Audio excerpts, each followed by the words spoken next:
हमारे देश में भारत माता की जय बोलते ही लोगों के बीच में एक जोश, अंदरूनी जोश पैदा हो जाता है। तो अगर हम लोग भारत माता की जय बोल के अगर एक बार भी चाइना पे आक्रमण कर देंगे तो चाइना की मजाल नहीं है कि वो इंडिया से लड़ जाए।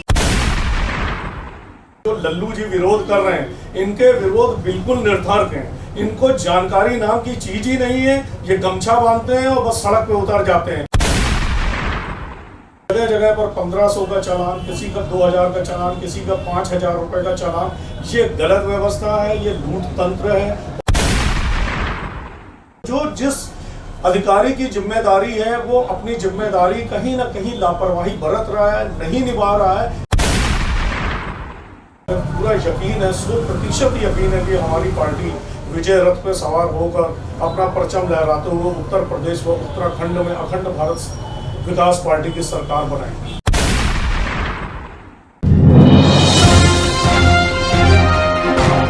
इंडिया जंक्शन की खास मुलाकात में आज हमारे साथ मौजूद हैं अखंड भारत विकास पार्टी के प्रदेश अध्यक्ष जसवीर सिंह जी। आइए जानते हैं कि इनकी पूरी योजनाएं इस पार्टी को लेकर क्या है। यूं तो उत्तर प्रदेश में आगामी विधानसभा चुनाव होने हैं, सभी पार्टियों ने अपनी कमर कस ली है और हलचल मचा रखी है। उसी में एक पार्टी और है जिसका नाम है अखंड भारत विकास पार्टी। अखंड भारत विकास पार्टी की क्या योजना अपनी है, किस तरह से उत्तर प्रदेश की राजनीति में अपना दमखम दिखाना है इनको, क्या इनकी योजना है, कैसे अपनी पार्टी की पहचान के लिए आगे बढ़ेंगे। ये यूँ तो उत्तर प्रदेश की राजनीति में योगी की लहर चल रही है, वहीं पे अनेक पार्टियां हैं। इसी पार्टी में निकल के एक पार्टी और आई है जिसका नाम है अखंड विकास भारत पार्टी। आइए हम जानते हैं प्रदेश अध्यक्ष से कि इनकी अपनी योजना, इनका अपना मोटो, पार्टी के प्रति इनकी क्या गाइडलाइन है, क्या इन्होंने प्लान बना रखे हैं विधानसभा चुनाव को लेकर, क्या प्लान बना रखे हैं, कैसे अपनी पार्टी को मजबूत करेंगे। तो आइए मुलाकात करते हैं इंडिया जंक्शन की खास मुलाकात में जसवीर सिंह के साथ। बहुत बहुत स्वागत है आपका इंडिया जंक्शन की खास मुलाकात में। जी जसवीर सिंह जी, आप अखंड भारत विकास पार्टी के प्रदेश अध्यक्ष हैं, तो क्या आपकी योजना है अखंड भारत विकास पार्टी का, एक अपना मोटो क्या है और किस तरह से आप पार्टी को यूपी में आगे बढ़ा रहे हैं, क्या आपकी निर्णायक? हमारी पार्टी की स्थापना 1.5 वर्ष पूर्व हुई है और जब से मेरी पार्टी की स्थापना हुई है हम लोगों ने ये महसूस किया है कि उत्तर प्रदेश में ही नहीं पूरे देश में एक अराजक तत्वों का राज चल रहा है। हम लोग बीजेपी की नीतियों से अगर 10% संतुष्ट हैं तो 90% इनकी नीतियों से असंतुष्ट हैं। इनकी नीतियों ने पूरे देश को तहस नहस कर दिया है और देश की अर्थव्यवस्था एकदम से चरमरा गई। 23.9% GDP का नीचे माइनस पर आ जाना, ये अपने आप में हिंदुस्तान की एक बहुत बड़ी घटना है और इस घटना को हिंदुस्तान के आने वाले 500 साल के इतिहास में भी बहुत लंबे गहन स्तर पर अध्ययन करने के बाद भी लोग इस बात को समझ नहीं पाएंगे कि जिस देश की अर्थव्यवस्था 9% से 11% पे जंपिंग पोजीशन पे आगे बढ़ रही थी, वो एकाएक इतनी ज़्यादा धराशायी कैसे हो गई। इसका मतलब है कि बीजेपी की जो भी नीतियां इस देश के खिलाफ थी या इस देश के लिए थी, वो सब अपरिपक्व नीतियों का नतीजा हम लोगों के सामने आया कि पूरा देश इनकी नीतियों की आक्रामकता को देखते हुए एकदम से धराशायी हो गया। आज देश बिलबिला रहा है, बेबस है, परेशान है, व्यापारियों का काम नहीं चल रहा है, हर जगह पैसे की कमी, तंगी और बेरोजगारी का आलम बना हुआ है, हर व्यक्ति परेशान है। इसलिए हम लोगों को अपनी एक नई पार्टी के गठन करने का सुझाव आया और हम लोगों ने अपनी पूरा एक 12 सूत्री कार्यक्रम जो है तैयार किया, जिसे कि हम अपना घोषणा पत्र मान रहे हैं। उत्तर प्रदेश और उत्तराखंड में हमारी पार्टी ये पहला चुनाव लड़ने जा रही है और हम लोग पूर्ण रूप से बिना किसी समझौते के हम लोग अपने सारे कैंडिडेट्स अपने उतारने जा रहे हैं। कितनी विधानसभाओं में आप विधानसभा का चुनाव लड़ने जा रहे हैं या नगर पंचायत? कितनी तैयारी आपकी हो चुकी है विधानसभा चुनाव को लेकर और कौन कौन सी सीटों पे, किन किन सीटों पे आप अपने प्रत्याशी उतारेंगे? अभी हमारे पास लगभग जो है 1 साल 3 महीने का पर्याप्त समय है और हम लोगों ने उत्तर प्रदेश में करीब 26 जिलों में अपने 26 जिला अध्यक्ष बना लिए हैं, नगर अध्यक्ष बना लिए हैं और हर जगह हम लोगों के बोर्ड टंग गए हैं और लोग बहुत उत्साह के साथ हमारी पार्टी की नीतियों को जानते हुए हम लोगों के साथ जुड़ रहे हैं। और आने वाले समय में जैसे जैसे हमारी नीतियाँ इलेक्ट्रॉनिक मीडिया के माध्यम से और पेपर वर्क के माध्यम से लोगों के घरों तक और लोगों के दिमाग तक जाएंगी, तो हमें पूरा यकीन है, 100% यकीन है कि हमारी पार्टी विजय रथ पे सवार होकर अपना परचम लहराते हुए उत्तर प्रदेश व उत्तराखंड में अखंड भारत विकास पार्टी की सरकार बनाएंगे। प्रदेश में लगातार अभी बीच में लगातार हत्याएं, लगातार बलात्कार, लगातार चीज़ें बढ़ी हैं, उसको लेकर कहीं ना कहीं से कानून व्यवस्था पे एक सवाल निशान लगा है। क्या मैसेज देना चाहेंगे? देखिए, कानून व्यवस्था का सारा दारोमदार पुलिस महकमे पर आता है। पुलिस महकमा कहीं ना कहीं सुस्त है, या तो इनकी ड्यूटी में कहीं ना कहीं लापरवाही है, या जो हमारे बड़े अधिकारी हैं ये कहीं ना कहीं ढीले पड़े हुए हैं, या ये अपनी ड्यूटी के प्रति जिम्मेदार नहीं है। अगर जब बड़ा अधिकारी जिम्मेदार होगा तो निचले स्तर पर जो भी उनके अधिकारी या सबऑर्डिनेट आते हैं वो अपने आप जिम्मेदार हो जाते हैं। तो हमें सबसे पहले जो हमारे बड़े स्तर के अधिकारी हैं उनके ऊपर जवाबदेही तय करनी है कि आपके होते हुए और आपके अंडर में काम करने वाले मातहत इन सारे अपराधों को रोकने में अक्षम साबित क्यों हुए हैं। ये एक बहुत बड़ा प्रश्न चिन्ह उठ के आता है कि इतना बड़ा प्रदेश, भाई मुख्यमंत्री किसी भी प्रदेश का एक ही हो सकता है और एक मुख्यमंत्री हर जगह जाके हाजिर नहीं हो सकता। तो जो जिस अधिकारी की जिम्मेदारी है वो अपनी जिम्मेदारी कहीं ना कहीं लापरवाही बरत रहा है, नहीं निभा रहा है, उसी के नतीजे में हम लोगों के सामने ये सब अपराध खुलकर सामने आ रहे हैं। तो आपका कहना है कि जिस तरह से यूपी की सरकार में योगी जी बैठे हुए हैं, योगी जी तो काम सही कर रहे हैं, लेकिन योगी जी की जो टीम है वो वर्क सही नहीं कर पा रही। मैं फिर से ये बताना चाहूँगा कि अगर सूबे का कोई भी मुख्यमंत्री बनेगा तो वो एक ही व्यक्ति हो सकता है। यदि अगर मैं भी मुख्यमंत्री बनूंगा तो मैं एक ही व्यक्ति हूँ। मैं दिशा निर्देश कर सकता हूँ, मैनेजमेंट कर सकता हूँ, अधिकारियों के साथ बैठक कर सकता हूँ, उनको बता सकता हूँ कि आपको ऐसे करना है। अगर अधिकारी कहीं ढीले हैं तो इसके प्रति जनता के प्रति जवाबदेही अधिकारियों की आती है, ना कि मुख्यमंत्री की आती है। राजधानी की लखनऊ शहर में आप बैठे हुए, इस वक्त लखनऊ में चकाचौंध सारे चौराहों पे सिग्नल लाइट की व्यवस्था की गई है, हर जगह सिग्नल पे गाड़ियाँ चल रही हैं। वहाँ पे आप इससे पहले जब अपने लखनऊ को देखा होगा तो जाम की व्यवस्था बड़ी थी, लेकिन कहीं ना कहीं से जाम कम दिखती है, इस पर क्या कहना चाहिए? देखिए, मैं ये बताना चाहूँगा कि ये जो भी व्यवस्था करी गई है मैं इस व्यवस्था से संतुष्ट हूँ, लेकिन इसमें अभी बहुत सुधार की ज़रूरत है। अभी भी जगह जगह पर 1500 का चालान, किसी का 2000 का चालान, किसी का 5000 रुपये का चालान, ये गलत व्यवस्था है, ये लूट तंत्र है और इस लूट तंत्र को मैं बिल्कुल अपोज करता हूँ। मैं इसका समर्थन नहीं करता हूँ। इसकी जगह ऐसा होना चाहिए कि चौराहों पर जो है आरटीओ के अधिकारी खड़े हों, अगर किसी गाड़ी में कोई कमी है उसी समय वो पेपर वर्क करके उस अधिकारी को या उस व्यक्ति का जो है पेपर वर्क सॉर्ट आउट करें और आरटीओ का वर्क जो है दौड़ाने के बजाय वो वहीं पर कर दिया जाए। उससे जो पैसा लिया जा रहा है 1500, 2000 या 5000 रुपये, तो ये किस खजाने में जा रहा है, ये किस खाते में जा रहा है, इसका आप क्या सदुपयोग कर रहे हैं? ये तो लूट तंत्र हो गया ना। ये सारा पैसा जाके जो है मुख्यमंत्री के अकाउंट में जमा हो जाता है। वो मुख्यमंत्री उस पैसे का क्या कर रहा है ये जनता को कोई भी जवाब नहीं है। चलिए ठीक है, मान लेता हूँ कि अगर कल फ्यूचर में आपकी पार्टी स्टैंड करती है और प्रदेश में आती है, तो आपकी पार्टी की नीति क्या रहेगी? आप किस तरह से लोगों को संतुष्ट करने का काम करेंगे? जी, मैं बिल्कुल बताऊंगा। हमारी पार्टी ने सीधा सा उपाय ये रखा है कि यदि हम लोग किसी भी गाड़ी का चालान करेंगे, वो भले 2 पहिया हो, 4 पहिया हो, 8 पहिया हो, 10 पहिया हो, 50 पहिया हो या 100 पहिया हो, उसका चालान मात्र 10 रुपये होगा और उस 10 रुपये की रसीद भी जो है पब्लिक को उसी समय दी जाएगी और उनको एक पेपर दिया जाएगा, उसमें गाड़ी की कमियां लिख कर दी जाएंगी और उनको सीधा टाइम 3 महीने का दिया जाएगा कि आपको 3 महीने का समय दिया जा रहा है। इन 3 महीनों में आप अपनी गाड़ियों की जो भी कमी है आप उसे आरटीओ ऑफिस से पूर्ण करवा लें, अन्यथा फिर आप पर 5000 से लेकर 50,000 रुपये तक का जुर्माना किया जा सकता है। जैसा कि सबसे बड़ी बात एक और उठ के आ रही है कि किसान समस्या सबसे बड़ी है। आप देख सकते हैं दिल्ली में इंडिया गेट के पास ट्रैक्टर को जला दिया जाता है। वहीं प्रधानमंत्री जी का तर्क आता है कि विपक्ष किसानों के साथ विपक्ष खड़ा हुआ, विपक्ष ये सब करा रहा है। तो आपको क्या लगता है कि पंजाब में किसान के जो बिल आया है मंडी को लेकर सीधे किसान का और नेता और विक्रेता का सीधे संबंध रहेगा। इस बिल के खिलाफ है कई पार्टियां निकल आई, कांग्रेस हो, सभी पार्टी निकल आई। अब आप क्या कहना चाहेंगे? देखिए, मोदी जी की नीतियां कुछ जगह पर गलत हैं। जैसे मिनिमम सपोर्ट प्राइस जिसे हम लोग MSP बोलते हैं या न्यूनतम समर्थन मूल्य जिसे बोला जाता है, ये इसका जो है जिक्र हटा दिया गया है।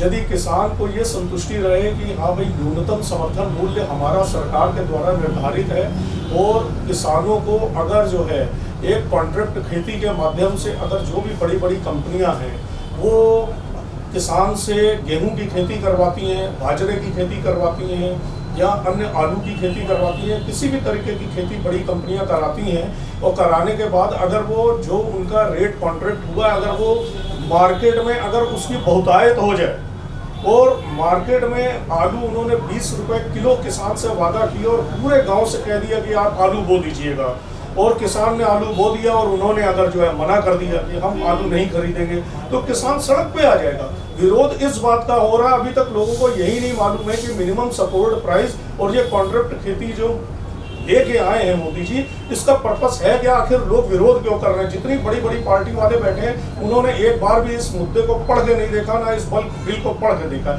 जब उनको यही नहीं मालूम है कि इसमें हमें बोलना क्या है, तो विरोध किस चीज का कर रहे हैं। पहले खड़े होकर वो लोगों को ये तो समझाएं कि उनकी पार्टी का नेता खड़ा होकर विरोधी पार्टी का ये तो बोले कि ये मुद्दे हैं और इन मुद्दों पर जो है किसानों को विरोध करना है। किसानों को तो कह दिया गया बिल आपके खिलाफ है, लेकिन किसानों को यही नहीं पता कहीं ना कहीं से वोट बैंक साधने के लिए जी, ये वोट बैंक की राजनीति करने के लिए अब बाकी दल के जो नेता हैं वो सड़कों पे उतरे, ये कहना चाह रहे हैं आप? मैं ये बताना चाह रहा हूँ, कांग्रेस के जो लल्लू जी विरोध कर रहे हैं, इनके विरोध बिल्कुल निरर्थक हैं।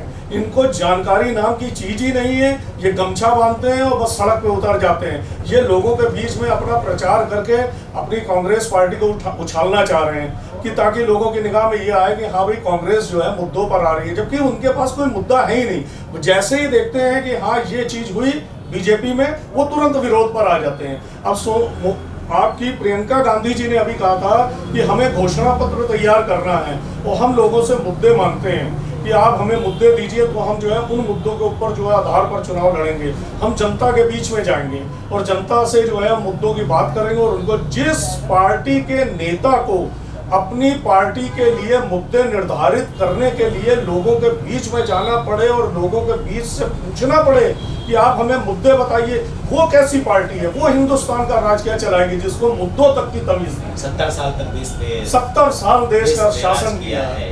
अभी सबसे बड़ी एक चीज देखिए कि लगातार आप टेलीविजन के माध्यम से जानकारी ले रहे होंगे कि चाइना खुद को विश्व शक्ति बता रहा है। इस कंडीशन में देश के प्रधानमंत्री मोदी के सामने दो बड़ी चुनौतियां हैं। एक चुनौती ये है कि हिंदुस्तान में जो ये लगातार विपक्ष द्वारा सड़कों पर उतरना, इनको देखना है। एक तरफ वो देश का दुश्मन जो खड़ा है सरहद के उस पार, उसको देखना है। दूसरी तरफ एक दुश्मन, आप पुराना दुश्मन जान रहे हैं पाकिस्तान, एक दुश्मन चाइना। तो उस कंडीशन में मोदी इन सब समस्याओं को लेके आगे रहे। उन समस्याओं को इस पे क्या कहना चाहेंगे? देखिए, ये सब देश की हमारे अंदर की समस्याएं हैं, इनको तो हम लोग सुलझा ही लेंगे, ये कोई समस्याएं नहीं है। सड़कों पे विरोध प्रदर्शन करना विरोधी पार्टियों का एक जनमानस का उपाय बन चुका है कि लोगों के बीच में हम ये बताएं कि जो सत्ताधारी पार्टी है इसके ये यहाँ पर गलत है, ये यहाँ पर गलत है, यहाँ पर गलत है।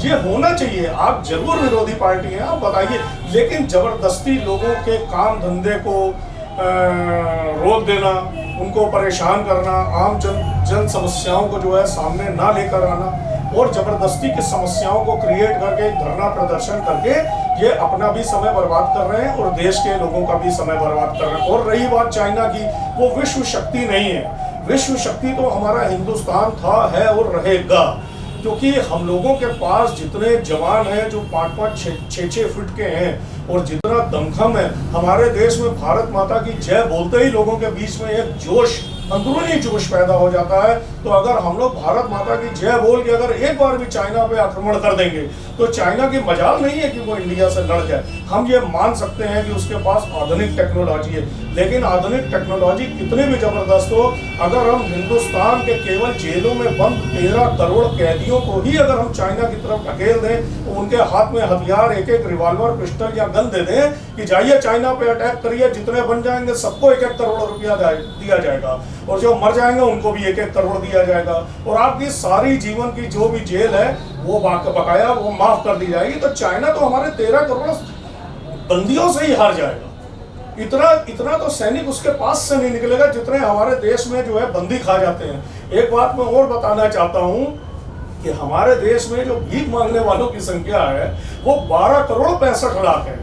इतनी जनसंख्या जो है शायद जापान की भी नहीं है, वो भी 12.25 करोड़ के लगभग है। तो आप ये समझ लीजिए, जिस देश में 12 करोड़ 65 लाख भिखारी भीख मांगने वाला अपना पेट भर लेता हो, जिस देश में 13 करोड़ कैदियों को हिंदुस्तान की जेलें खाना खिलाने में सक्षम हो, वो चाइना क्या हम लोगों का मुकाबला करेगा? वो कहीं पर भी नहीं आंख दिखाने का काम कर बस नहीं। देखिए, हिंदुस्तान शुरू से सहनशील सहिष्णुता का पाठ लेकर चलता रहा। अभी तक की कांग्रेस की सरकार की लचर नीतियों का नतीजा है कि ये देश आज पिछड़ा हुआ है, वरना ये विश्व गुरु था, है और आगे भी बनेगा और रहेगा। केवल सही, सार्थक और अच्छी नीतियों को लेकर अगर हमारी पार्टी सामने आती है तो हम वादा करते हैं कि अखंड भारत विकास पार्टी के जरिए ये देश बहुत आगे बढ़ेगा। अभी हम लोगों ने बहुत सारी नीतियां और अपना घोषणा पत्र तैयार किया है। अगर आप घोषणा पत्र के विषय में बात करना चाहें, आपके पास समय हो तो बताइए, मैं आपको बोल। अखंड भारत में तो सब आ जाता है, यही इसीलिए हमने पार्टी का नाम तो पाकिस्तान, अफगानिस्तान, अखंड भारत में सब आ जाता है। तो क्या, देखिए हमारी बात सुनिए, जो नेहरू जी, गांधी जी और जिन्ना के जो फैसले हुए थे, वो उस समय एक अखंड भारत था हमारा, और उस अखंड भारत को तोड़ने में नेहरू, जिन्ना और गांधी जी का बहुत बड़ा हाथ रहा। हम वो समय वापस नहीं ला सकते हैं। ये हमारी साथ एक सिखों ने बहुत कुर्बानी दी है देश की आज़ादी में। जी, वो समय की वापसी इस समय संभव नहीं है। हाँ, जो गलतियां हुई हैं हमारे बड़े नेताओं से, हम उसमें सुधार जरूर पैदा कर सकते हैं। सुधार पैदा करने का सबसे बड़ा तरीका है कि जो हमारा POK है, ऑक्युपाइड कश्मीर है, हम लोगों को दोबारा उस पर कब्जा कर लेना चाहिए। मोदी जी के हाथ में चांस था। इस समय पाकिस्तान बहुत कमजोर अवस्था और व्यवस्था में, एक छोटा से आक्रमण से ही हम पाकिस्तान से वो अपना हिस्सा छीन सकते हैं। और रही बात चाइना की, तो चाइना केवल जो है धमकी देता है हमारे को। अगर हमारी पार्टी जिस दिन आ गई, हम लोग अटैक करके चाइना से तिब्बत भी हासिल कर लेंगे। और हम वादा करते हैं, चाइना चिंता न करे, हिंदुस्तान में अभी वीरों की कमी नहीं हुई है, अभी सरदार कौम जिंदा है। और हम लोगों ने इसीलिए अपनी पार्टी सरदारों ने ही बनाई है, अखंड भारत विकास पार्टी, और हम चाइना का सर्वनाश करके रख देंगे, ये हमारा वादा है। अखंड भारत विकास पार्टी में सरदारों के सिवा किसी और के लिए स्थान नहीं है? पूरे भारत के लिए स्थान है। इसमें हम लोगों ने भारतीयता को चुना है। इसमें हम लोगों ने हिंदू, मुस्लिम, सिख, ईसाई, जाट, यादव, मौर्य, जैनी या अन्य किसी भी जाति को हम लोग जातियों पर आधारित अपनी, किस जाति को आप अपनी पार्टी में नहीं लाएंगे? हम समस्त जातियों को लेके आएंगे, क्योंकि ये हमारा हिंदुस्तान है, हम लोग भारतीय हैं। हमारा पक्ष जो है भारतीयता को लेकर है। हम लोग भारतीयों के लिए लड़ाई लड़ रहे हैं, अपने लिए लड़ाई लड़ रहे हैं। इसमें जातियां तो जब हमारा देश रहेगा तो सब बढ़ेंगी फूलेंगी। अभी एक फैसला आज आया है राम मंदिर पे, जो राम मंदिर से सारे के सारे लोग बरी कर दिए गए, जिसमें आरोप लगे। क्या कहना चाहिए? मैं ये कहना चाहूँगा कि ये दुर्भाग्यपूर्ण है। ऐसा नहीं हो सकता कि कुछ भी अगर वर्क हुआ है, मस्जिद गिराई गई है और जो है उसमें कोई भी दोषी ना हो, ऐसा नहीं हो सकता है। कोई ना कोई तो दोषी है। कल्याण सिंह ने स्वयं ये इस बात को बोला है और अपने ऊपर पूरी जिम्मेदारी ली थी कि जो कुछ हुआ अच्छा हुआ, मस्जिद गिरी, उसके लिए मैं पूर्ण रूप से जिम्मेदार हूँ, मैं उसकी पूर्ण जिम्मेदारी लेता हूँ। बीजेपी इसके लिए पूर्ण रूप से जिम्मेदार है। ये आज का अखबार भी अगर पढ़ लिया जाए तो कल्याण सिंह का पूरा वक्तव्य अमर उजाला में निकला है कि इसके लिए मैं, हमारी पार्टी, हम लोग जिम्मेदार हैं। तो ऐसा कैसे पॉसिबल है? इसका मतलब है कि ये इनकी सरकार चल रही है और इस सरकार में इन लोगों ने सही और निष्पक्ष फैसला नहीं लिया। राम मंदिर का मैं स्वागत करता हूँ कि हाँ, राम मंदिर आपने कहा, राम मंदिर आपको मिला, और मुस्लिम कभी भी खिलाफ नहीं था राम मंदिर के। मैं आपको ये बता दूं, मुस्लिम स्वयं कह रहे थे कि हम इस देश में रहना चाहते हैं, हम शांतिपूर्वक और निष्पक्षता पूर्वक, अब हम लोगों को कोई लड़ाई झगड़ा नहीं चाहिए। हम लोगों के पूर्वजों ने क्या किया हम लोगों को उससे मतलब नहीं है। हम लोग इस देश में एक इज्जत वाली, शांति वाली और एक अच्छी ज़िंदगी चाहते हैं।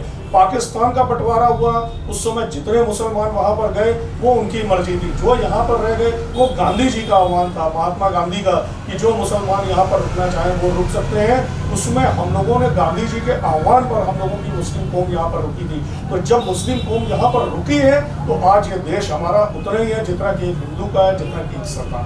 जी, एक सवाल और मैं आपसे करना चाहूँगा कि आपकी पार्टी लोगों को क्या संदेश देना चाहती है, क्या बताना चाहती है? अगर आप सत्ता में आए कभी तो आप लोगों के लिए, महिलाओं के लिए, यूथ के लिए क्या प्रोग्राम करना चाहेंगे? देखिए, हमारी पार्टी का मेन उद्देश्य टैक्स फ्री है। हम लोग हिंदुस्तान को बिल्कुल टैक्स फ्री बनाना चाहते हैं। इसके लिए हमारी पार्टी ने एक बहुत बड़ा प्रारूप तैयार किया हुआ है और हम लोग ये इनकम टैक्स को छोड़ के जो सेल टैक्स है, जीएसटी है, ये हम लोग सब खत्म करेंगे। हिंदुस्तान में जीएसटी का नामो निशान नहीं रहेगा, सेल टैक्स का कोई नामो निशान नहीं रहेगा। हाँ, इनकम के ऊपर टैक्स लगेगा और हम लोग जो है मीडियम, जो बिल्कुल निम्न क्लास है और मध्यम वर्ग है, हम लोग हाउस टैक्स से भी पूर्ण रूप से निजात दिला रहे हैं। हमारी पार्टी का ये उद्देश्य है। और सबसे बड़ी बात है, हम लोग बिजली में बहुत बड़ी एक जो है उपलब्धि पूरे प्रदेशवासियों को देने जा रहे हैं कि आप लोग जितने यूनिट बिजली खर्चा करेंगे, सिर्फ आपको यूनिट के आधार पर ही आपको बिल पे करना होगा। मान लीजिए 6 रुपये यूनिट चल रही है और आपने 200 यूनिट आपने इस्तेमाल करी है तो आपका बिल मात्र 1200 रुपये ही आएगा। बाकी जितने भी चार्ज लगते हैं बिजली पर वो हम लोग सब खत्म करें। शिक्षा व्यवस्था, स्वास्थ्य व्यवस्था पे आप? जी, शिक्षा व्यवस्था का हम लोगों ने सोचा है कि इंग्लिश मीडियम स्कूल और माध्यमिक शिक्षा परिषद के जो कॉलेजेस हैं, स्कूल्स हैं, हम लोग इनकी फीस एक समान कर देंगे। और रही बात जो है आपकी हॉस्पिटल्स को लेके, तो जितने भी प्राइवेट हॉस्पिटल्स हैं, हम लोग सत्ता में आते हैं, हम इनके मालिकों को उसकी बिल्डिंग की कीमत लगवाएंगे, उनको उनका पैसा दे दिया जाएगा, वो सब सरकारीकरण कर दिया जाएगा। और पूरी जो है जितनी भी आने वाले समय में अगर हमारी सरकार हिंदुस्तान में आ गई तो जितने बच्चे जो MBBS करके डॉक्टर बनना चाहते हैं उनके लिए बहुत बड़ी खुशखबरी है। उनको इतना सस्ता एजुकेशन होगा और पूरी हमारी सरकार की तरफ से उनको फीस का भरपाई की जाएगी। ये समस्त जितने मेडिकल कॉलेजेस हैं, इंस्टीट्यूट हैं, जो प्राइवेट का नाम लगा के जो लूट का धंधा मचा रखा है, हम ये सब खत्म कर देंगे। इन सबको इनकी जो है पैसा दे दिया जाएगा, इनकी बिल्डिंग्स का, इनके इंस्टीट्यूट का, जो उस समय की कीमत बन रही है, और इनको संरक्षक बना दिया जाएगा। ये आपकी देखरेख में चलेगा, लेकिन सारी तनख्वाह सरकारी होगी। जैसा कि आप सुन रहे थे कि जसवीर जी हमारे साथ जिस बेबाक अंदाज में सारे सवालों के जवाब दे रहे थे, उन्होंने चाइना, पाकिस्तान, अखंड भारत विकास पार्टी के जब सत्ता में कभी आएगी तो सारी योजनाएं इन्होंने खुल के बता दी है। क्या उनके पूरा एजेंडा क्या रहेगा, महिला, स्वास्थ्य, सुरक्षा व्यवस्था, शिक्षा व्यवस्था, सभी पे खुल के इन्होंने जवाब दिया है। बने रहे, देखते रहे, हम फिर हाजिर होंगे नई शख्सियत के साथ। तब तक के लिए नमस्कार। और दुनिया की खबरों से जुड़े रहने के लिए सब्सक्राइब करें हमारा चैनल इंडिया जंक्शन।